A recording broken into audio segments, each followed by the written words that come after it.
Hi, my name is Paul Phillips with Global Precision Group. Today I wanted to go over my rifle build that I just won the 2018 NRA ELR National Championships. I had a lot of requests online, a lot of people texting me, so I thought I'd just do a quick video, and it might be nice to share to those folks that are wondering what I shot with and what I won with. So real quick, I had the rifle built by Applied Ballistics Weapons Division with Mitch Fitzpatrick. He's built my rifles the last couple of years and has done a phenomenal job. I started out with the Barrett barrel. It's a 40-inch barrel. It's a 1-in-9 twist for the 416 Barrett cartridge. I got the BAT 50 cal 2-inch round single shot action, phenomenal. I have the Macmillan ELR Beast stock. This is the first version. Actually, I think this is the first one off the press, and it's been doing very well for me. Also, I have the Edgewood Mini Gator rear bag. The reason why I like it is it's got slick ears on it, and it's designed for this stock with the width. I believe it's 5/8 width, but as it tracks back and forth, it tracks consistently and evenly, and that helps out with elevation.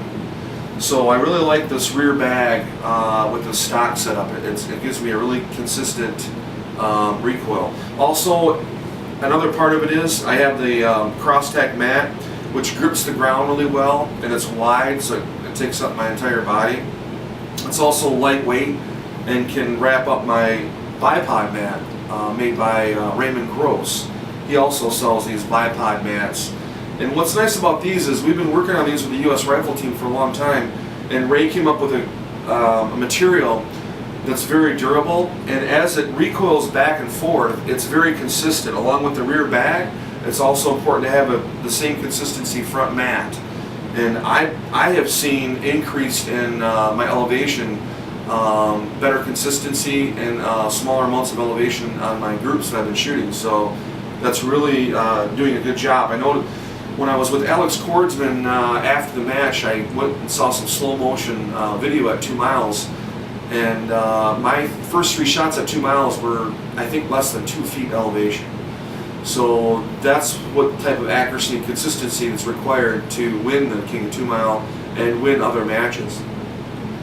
Moving forward, obviously another important thing is your bipod.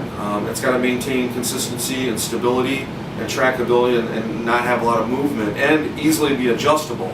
So the Phoenix Precision Bipod is what I choose. We used this in the 2017 World Championships, where we won the team gold, and also I won the individual gold in the 900 meter.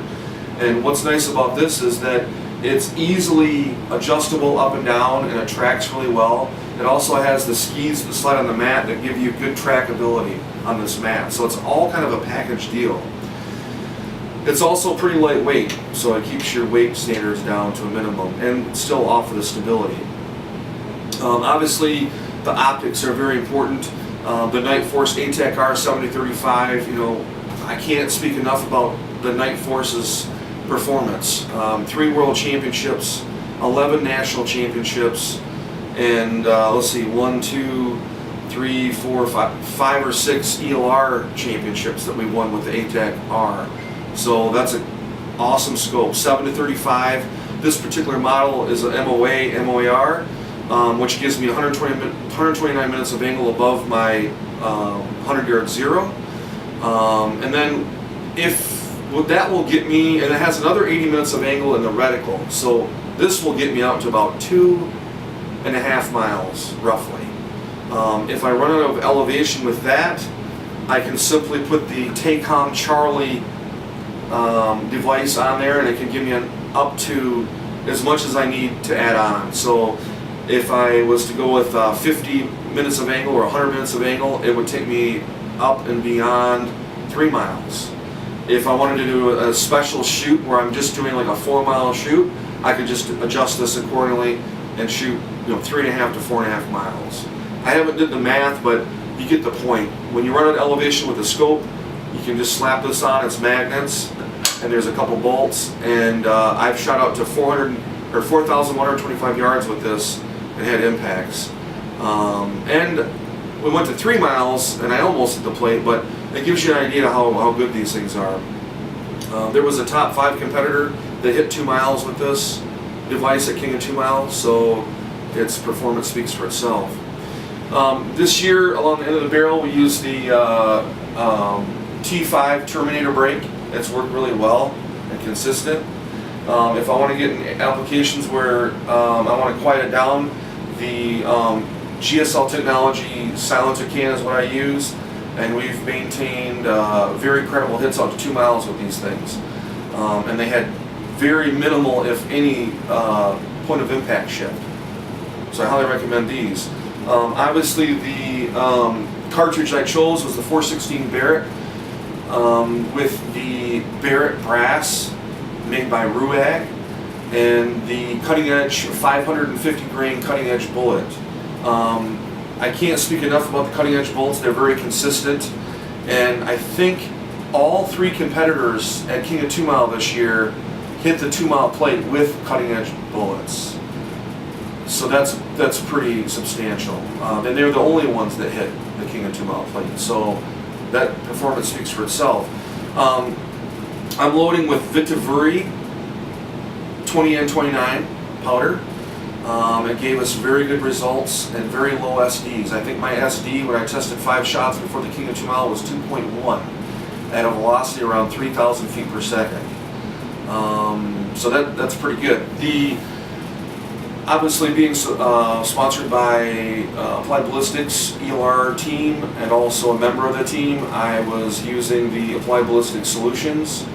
I can't speak enough for them. I mean, every time I go to the range, I dial in the ballistics and enter all the data correctly up to the minute, and it works. This rifle was torn apart and put in a box and shipped from King of 2 Mile to Atterbury, Indiana. I literally put the rifle together and got up and shot my match without any sighters, without getting any chronograph data, and I won it. So that just goes to show you how awesome the Applied Ballistics solutions are. I wouldn't recommend that. I just didn't have the time to go the day before and get velocities and get a 0. I just used the 0 I had in Raton, New Mexico, but it worked, and I was able to do very well with it. So Applied Ballistics solutions, in my opinion, are number 1. The rifle my barrel's going to be unscrewed and put in my safe, and I will be experimenting with some other projects the rest of the year. And I still have my 375 lethal mag that I really like. We'll probably go back on this rifle for testing. But anyway, that's it, folks. That's my rifle. Trying to think if I forgot any other things. I have the Hollins level on my bubble level that I watch at each and every shot to make sure that my cant is not affecting my impacts. And just to review, I'll go through the last 2 matches. I took 3rd place at King of 2 Mile. I hit every single plate, and those plates were 1554, 1694, 1723, 1891, 2099. Advanced me to the finals where I hit every single plate. Let's see here,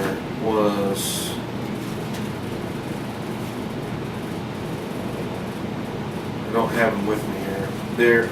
But anyway, they were 2,700 yards, 3,100 yards, I believe, and then 3526, 2 miles. And then in the NRA match, it was a little bit shorter. Those plates were 1,500 yards, I went 5 for 5. 1,760, 1 mile, I went 5 for 5. And then at 20,055, I went 3 for 5. So that's it. That's how I did, and this is what I used. And for those of you that are building rifle systems and putting together components, I highly recommend all these companies. They do a great job. And oh yeah, the trigger. The trigger's a Vixen Andy. Same trigger a lot of the 2017 World Championship U.S. Rifle Team FTR team used was the Vixen Andy. So that's pretty much it. I think I covered everything. Just want to thank all those companies for supporting me and providing good components and good products. And if you'd like to have any of these products, I know that ELRheadquarters.com carries them all. and they're kind of a one-stop shop, and you can get any of this stuff there if you'd like. But other than that, I'm signing out, and have a good day and see you at the range.